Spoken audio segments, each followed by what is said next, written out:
महेश मांजरेकर यांचा आगामी चित्रपट काकस्पर्श हा मराठीतील एक माइलस्टोन इन द मेकिंग म्हणायला निश्चितच हरकत नाही। याचे कारणही तसेच आहे।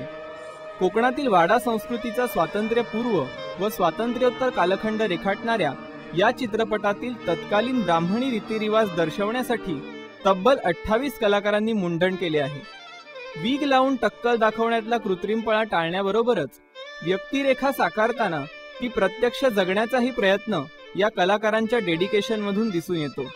हा सिनेमा करताना माझी एक अट होती की प्रत्येकाने आपले केस काढणं खूप गरजेचं होतं, कारण मला ते विग्स खोटे विग्स नको होते। त्यात कळतं की विग लावले आणि जवळजवळ 28 लोकांना या सिनेमात केस कापायला लागले आणि त्यात सविता मालपेकर ही त्यात एक विधवेचा रोल करते आणि तिला म्हटलं सविता केस कापशील का, तर लगेच तयार झाली। म्हणजे एकही त्यातला 28 पैकी एक जण मला म्हणाल नाही की बाबा माझं काही कंटिन्युटी आहे काय आहे। त्यामुळे मी त्यांचं एक तेवढं लागत होतं की त्यांना एका शेड्यूलमध्ये सिनेमा मला कम्प्लीट करणं गरजेचं होतं, कारण सारखं त्यांना केस कापायला सांगणं तर अतिरेक झालं असतं। सचिन खेडेकर, अभिजित केळकर, वैभव मांगले, सक्षम कुलकर्णी यासोबत 23 पुरुष कलाकारांनी तर मुंडन केले आहेच, पण त्याचबरोबर सविता मालपेकर यांनीही केशवपन करून आजवर मराठी चित्रपटात कधीही न करण्यात आलेले धाडसच करून दाखवले आहे।